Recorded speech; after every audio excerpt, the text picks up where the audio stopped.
అతన్ని విడిపించి అతనిని గొప్ప చేసేదను. దేవుడికే మహిమ కలుగును గాక.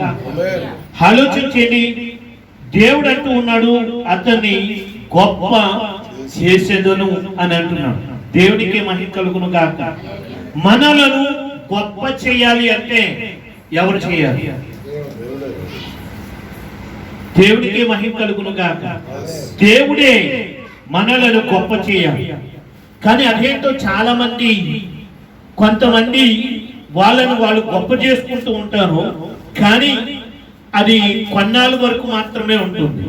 కానీ తర్వాత అది ఏమాత్రం కూడా ఉండదు. కానీ దేవుడు గనక గొప్ప చేస్తే, దేవుడు గనక మనలను గొప్ప చేస్తే అది శాశ్వత కాలం కూడా ఉంటుంది. దేవునికి మహిమ కలుగును గాక. గనక ఆలోచన చేయండి, మనలను గొప్ప చేయాలి, దేవుడే మనలను గొప్ప చేయాలి. చూడండి, కీర్తన 91:14 వచనం కూడా చదువుకుందాం. అతడు నన్ను ప్రేమించుచున్నాడు గనక నేను అతనిని తప్పించేదను. అతడు నా నామం నెరిగిన వాడు గనక నేను అతనిని ఘనపరిచేదను అంటున్నాడు. ఇక్కడ కూడా మరలా ఏమని అంటున్నాడు అంటే, నేను అతన్ని ఘనపరుస్తాను అని అంటున్నాడు. అనగా ఆలోచన చేయండి, మనం ఆ యొక్క గొప్ప చేయబడాలి అంటే మనలను దేవుడు గొప్ప చేయాలి. దేవునికి మహిమ కలుగును గాక. అలాగున బైబిల్ గ్రంథంలో దేవుడు గొప్ప చేసిన మనుషులు చాలా మంది ఉన్నారు. కానీ ఈ రోజున ఇద్దరు మనుషులను మీ ఎదుట నేను పెట్టాలని అనుకుంటున్నాను. ఒకటి ఎవరు అని అంటే పిల్లారా, దేవుడు ఎవరిని గొప్ప చేశాడు, దేవుడు ఎవరిని ఘనపరిచాడు అనేది మనం ఆలోచన చేస్తున్న వారమైతే పిల్లారా, మొట్టమొదటిగా ఒక దైవజనుని దేవుడు ఏం చేశాడంటే గొప్ప చేసినట్లుగా మనం చూస్తున్నాం. దేవుడికి మహిమ కలుగును గాక. ఆలోచన చేయండి, ఈ రోజున నువ్వేం చేస్తున్నావయ్యా అని అంటే, నేను సేవకుడిగా చేస్తున్నాను అని చెప్పుకోవడానికి చాలా మంది సిగ్గుపడే సేవకులు ఉన్నారు. మనం ఎందుకు సిగ్గుపడాలి? దేనికి సిగ్గుపడాలి? ఆలోచన చేయండి.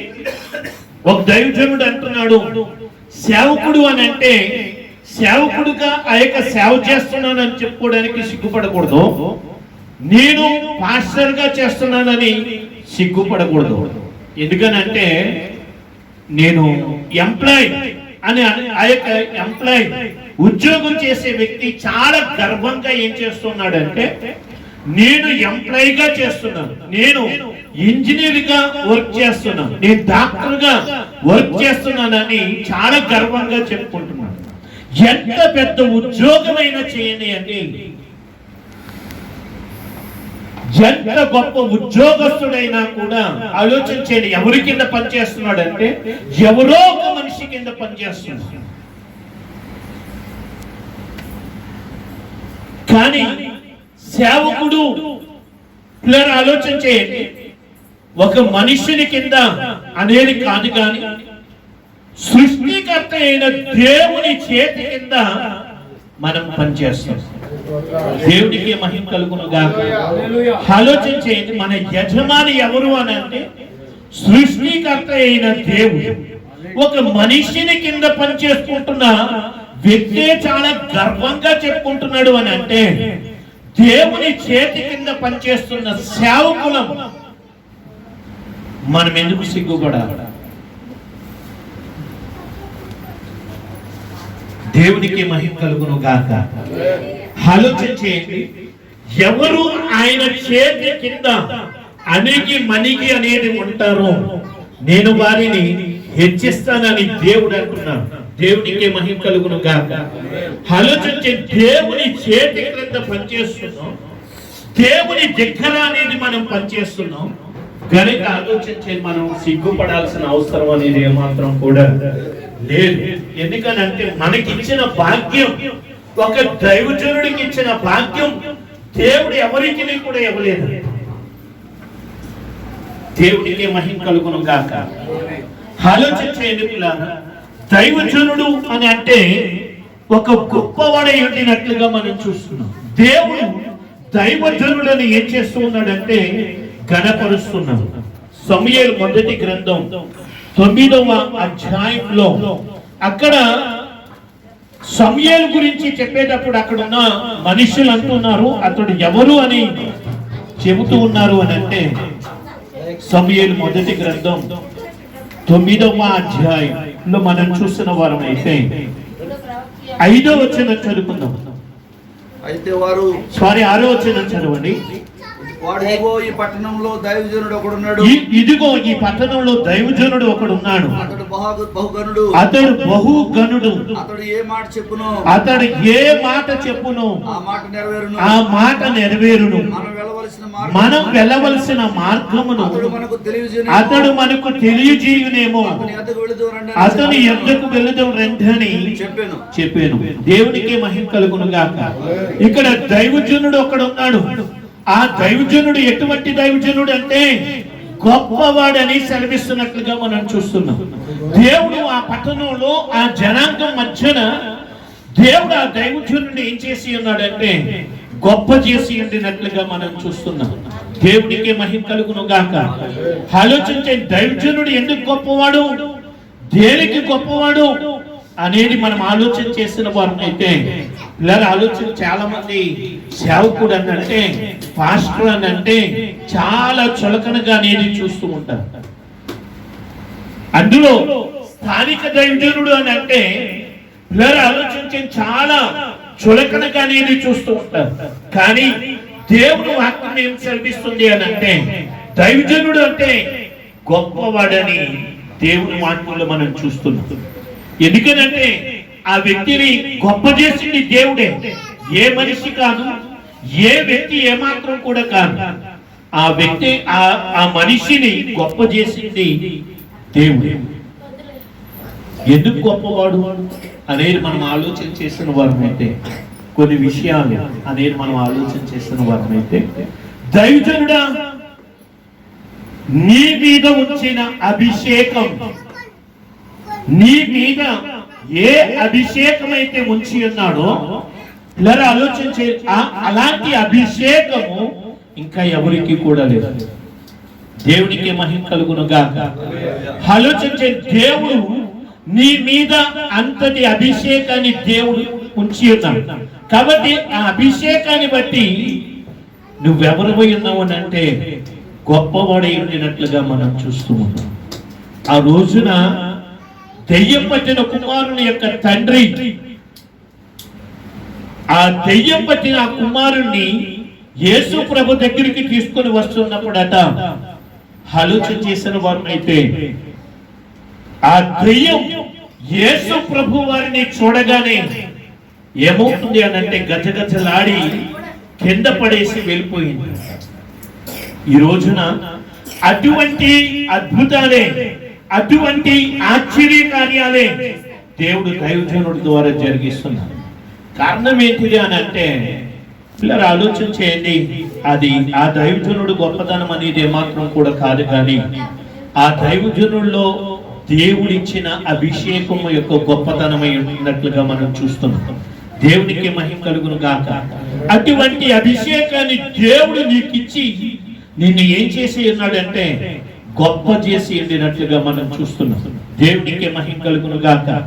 ఇంకా దైవజనుడు ఎందుకు గొప్పవాడు అనేది మనం ఆలోచన చేసిన వారం అయితే పిల్లాన అబ్రహాంని చూసినట్లయితే అబ్రహాం అంటున్నాడు, అబ్రహాంతో దేవుడు అంటున్నాడు, అబ్రహామా నీ తల్లి నీ తండ్రిని, నీ తండ్రి ఇంటి వారిని, నీ స్వజనులైన వారిని, నీ బంధువులైన వారిని, నీ సొంత దేశాన్ని విడిచిపెట్టి నేను చూపించే దేశానికి వెళ్ళమంటున్నాడు. ఆలోచన చేయండి. ఆలోచన చేసిన వారిని అయితే నా అన్నవారిని విడిచిపెట్టి వెళ్ళాలి అంటే ఎంత బాధ అనేది కలుగుతుంది.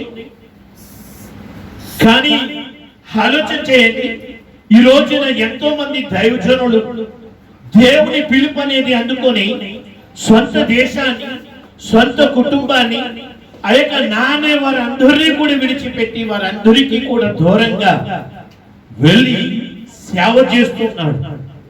పిల్లలు ఆలోచించేది కారణం ఏంటిది అని అంటే, దేవుడు అతన్ని పిలిచి ఉన్నాడు. ఆ పిలుపుని అందుకొని సమర్పణతో అక్కడికి వెళ్తూ ఉండినట్లుగా మనం చూస్తున్నాం. దేవునికి మహిమ కలుగును గాక. గనుక ఆలోచన చేయండి పిల్లరా, ఆ సమర్పణ కలిగి ఉన్నాడు గనక ఆ పిలుపు అందుకొని, దేవుని పిలుపు అందుకొని నేను దేవుని పిలుపు ప్రకారంగా సేవ చేయాలి అని సమర్పణ కలిగి సేవ చేయడానికి అక్కడికి వచ్చి ఉన్నాడు గనక దేవుడు ఆ దైవజనుడు ఏం చేస్తున్నాడంటే గొప్ప చేస్తూ ఉండినట్లుగా మనం చూస్తున్నాం. దేవునికి మహిమ కలుగును గాక. ఆలోచన చేయండి, దేవుడు నన్ను సేవకు పిలుచుకున్న తర్వాత కొన్ని సంవత్సరాలు మా అమ్మ నాన్నలతో పాటు అదిగా ఉంచాడు. వచ్చిన తర్వాత దేవుడు మరలా ఎక్కడికి వెళ్ళమని అన్నాడు అని అంటే, నేను సేవ చేస్తున్న లోక్మూడు గరువు ప్రాంతానికి వెళ్ళమని అన్నాడు. కొన్ని సంవత్సరాలు నా తల్లిదండ్రులతో ఉన్నాను గనక ఆలోచన చేయండి, విడిచి వెళ్ళాలి అంటే చాలా కష్టం, చాలా బాధ అనేది కలుగుతుంది. కానీ దేవుని యొక్క చిత్త ప్రకారంగా అనేది వెళ్ళి ఉండాలి గనక అక్కడికి వెళ్ళడం జరిగింది. అలాగే దేవుడు లోకముడి గర్వులోనికి మమ్మల్ని తీసుకొని వెళ్ళాడు. వెళ్ళిన తర్వాత కొన్ని సంవత్సరాలు అక్కడ ఉన్నాము. సేవ పరిచర్య అంతా అనేది బాగానే ఉంది. అనేటప్పటికి దేవుడు అంటూ ఉన్నాడు, ఇక్కడి నుంచి కాలనీ ప్రాంతానికి వెళ్ళాను. ఇలా ఆలోచన చేయండి, అదేంటి ఎక్కడికి ఎక్కడికి మరి అలాంటప్పుడు ఎక్కడికి ఎందుకు వెళ్ళమనాలి? ఇక్కడ స్థిరపడ్డామని అన్న తర్వాత ఆలోచన చేయండి, మళ్ళా అక్కడికి ఎందుకు వెళ్ళమని అంటున్నాడు. దేవునికి మహిమ కలుగును గాక. కానీ ఆలోచన చేయండి, కొంచెం బాధగా ఉండినప్పటికీ కూడా అక్కడికి వెళ్ళి ఏం చేయాలి అంటే సేవ చేయాలి. ఇటువంటి సమర్పణ కలిగిన వాడు సేవకుడు కనుక ఆలోచన చేయండి పిల్లగా, దేవుడు ఆ సేవకుని ఏం చేస్తూ ఉన్నాడంటే గొప్పవాడిగా ఎంచుతూ ఉండినట్లుగా మనం చూస్తున్నాం. దేవునికి మహిమ కలుగును గాక. ఆలోచన చేయండి, దేవుడు అబ్రాహాముతో అంటున్నాడు, నేను చూపించే దేశానికి నువ్వు వెళ్ళు, నువ్వు ఎక్కడికైతే చూపిస్తున్నానో అక్కడికి వెళ్ళు అని అంటే, పిల్లరా ఆయన అంటున్నాడు కనుక కదా, నిన్ను గొప్ప చేసేదనని దేవుడు వాక్యం సెలవిస్తుంది. దేవుడు అబ్రాహాముని ఎలా గొప్ప చేశాడు అని అంటే, అబ్రాహాము ఒక రోజున అబీమెలెకు అనే ఉండే ఐగుప్తు దేశానికి వెళ్ళడం అనేది మనం చూస్తున్నాం. అక్కడ అబీమెలెకు గాని ఆ రాజ్యంలో ఉన్న వారు ఎవరినూ కూడా దేవుడు అంటే ఏమాత్రం కూడా భయం లేనివాడు గనుక ఆలోచన చేయండి, అబ్రాహాముకి చాలా కీడు చేసే మనుషులు కలిగిన దేశం. ఆ దేశంలోనికి వెళ్ళిన తర్వాత అబీమెలెకుతో దేవుడు మాట్లాడుతున్నాడు కదా. ఏమని మాట్లాడుతూ ఉన్నాడంటే, నీవు నీ దగ్గర ఉన్న ప్రవక్త, నీ దగ్గర ఉన్న ఆ మనుష్యుడు ఎవరైనా అనుకున్నావు, ఆ మనిషి ప్రవక్త. అతడు నీ కోసం ప్రార్థన చేస్తాడు. అతడు నీ కోసం ప్రార్థన చేసి ఉండినప్పుడు నువ్వు బ్రతుకుతావు అని అంటున్నాడు. దేవునికి మహిమ కలుగును గాక. ఎవరితో మాట్లాడుతున్నాడు అంటే రాజుతో మాట్లాడుతున్నాడు. ఒక రాజుకి ఏం అవసరం అనేది వచ్చింది అని అంటే ప్రార్థన అనేది అవసరం అనేది వచ్చింది. గనుక ఆలోచన చేయండి, అతడు నీ కోసం ప్రార్థన చేస్తాడు. నీవు అతనితో ఏం చేయించుకోవాలంటే ప్రార్థన అనేది చేయించుకోవాలి. అతడు నీ కోసం ప్రార్థన చేస్తే, అతడు నీ కోసం ప్రార్థన చేశాడు కనుక నీకేం కలుగుతుంది అని అంటే జీవం అనేది కలుగుతుంది, నువ్వు బ్రతుకుతావు అని సెలవిస్తున్నాడు. దేవునికి మహిమ కలుగును గాక.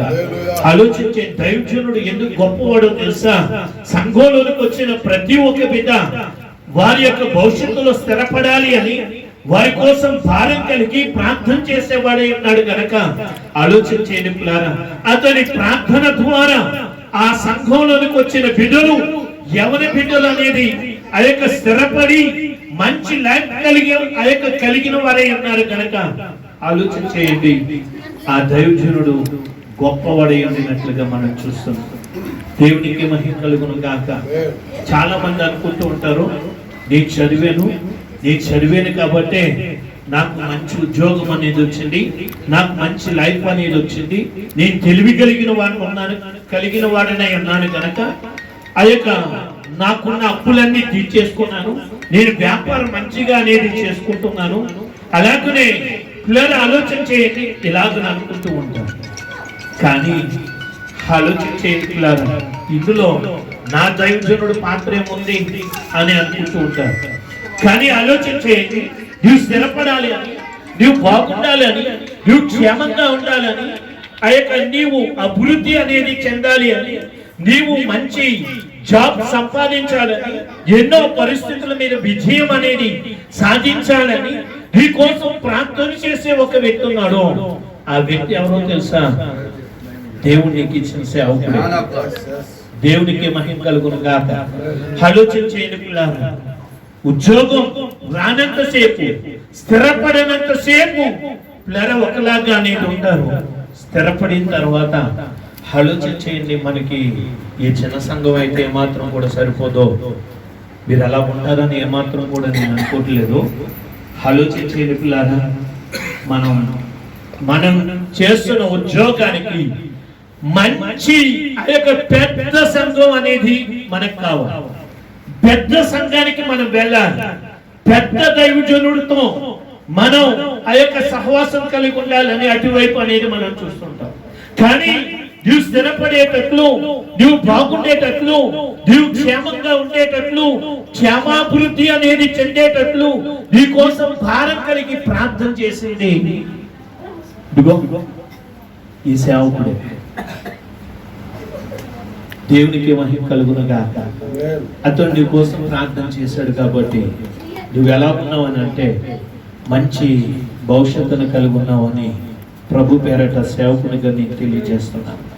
ఈ రోజున మేము ఎంతమంది సేవకులు అనేది ఇక్కడికి వచ్చిన ఆలోచించని కల్వరి ప్రార్థనా మందిరానికి గొప్ప సేవకుడు అనగా ఈ కల్వరి ప్రార్థనా మందిరం యొక్క విశ్వాసులకు గొప్ప సేవకుడు ఎవరై ఉన్నారు అని అంటే దేవుడు మీకు ఇచ్చిన స్థానిక సేవకుడైన బెంజమిన్ గారు. దేవునికి మహిమ కలుగును గాక. ఒకసారి ఆ సేవకుని బట్టి చప్పట్లు కొట్టి దేవుని నామాన్ని మహిమపరుద్దాం. హల్లెలూయా. మీకోసం భారం కలిగి, మీకోసం ప్రతిరోజు కూడా కన్నీళ్లు కాచి, మేమైతే ఈ ఒక్క రోజు అనేది చేస్తామేమో గాని మీకోసం భారం కలిగి ప్రతిరోజు కూడా దేవుని దగ్గర ఏడ్చి మీరు బాగుండాలని, మీరు క్షేమంగా ఉండాలని, మీరు అభివృద్ధిలో ఉండాలి అని, మీరు ఆత్మీయంగా ఎదగాలి అని, అన్ని విషయాల్లో కూడా అభివృద్ధి అనేది చెందాలి అని మీకోసం ప్రార్థన చేసే సేవకుడే మీ స్థానిక సేవకుడు బెంజమిన్ గారు. దేవునికి మహిమ కలుగును గాక. కనుక ఆలోచన చేయండి, మీ సేవకుడు, దేవుడు మీకు ఇచ్చిన సేవకుడు గొప్పవాడై ఉండినట్లుగా మనం చూస్తున్నాం. దేవునికి మహిమ కలుగును గాక. నాకు ఇచ్చిన టైం అనేది అయిపోయింది. రెండవదిగా గొప్పవాడు ఎవరు అనేది చేసి ఉన్నారంటే షునేమీరా. పిల్లరా, దైవజనుని చేర్చుకున్న ఆమె దైవజనునికి చేయాల్సిన పరిచర్య అంత అనేది చేసి దైవజనుని ఎంతగానో ప్రేమించింది. అలా ప్రేమించిన ఆమెను దేవుడు ఏమన్నాడో తెలుసా? గనురాలు అని అన్నాడు. దేవునికి మహిమ కలుగును గాక. ఆలోచించండి, ఈ సంఘంతో నేను చెప్తున్న మాట ఏంటంటే మీ సేవకుని ప్రేమించండి, మీ సేవకుని గౌరవించండి, మీ సేవకునికి విధేయులుగా ఉండండి, మీ సేవకునికి మీరు లోబడి ఉండండి. మిమ్ముని బట్టి మీ సేవకుడు ఆనందంతో సంతోషంతో సేవ చేయాలి కానీ కన్నీరు విడుస్తూ నిట్టూర్పు విడుస్తూ సేవ చేయకూడదు. ఆలోచన చేయండి, అలా సేవ చేస్తే అది మనకి కీడు కలుగుతుంది. కాబట్టి ఆలోచన చేయండి, మీ సేవకుడిని మీరు ప్రేమించండి. దేవుడు కొన్ని మాటలు దీవించును గాక. చిన్న ప్రార్థన చేద్దాం. దయగలిగిన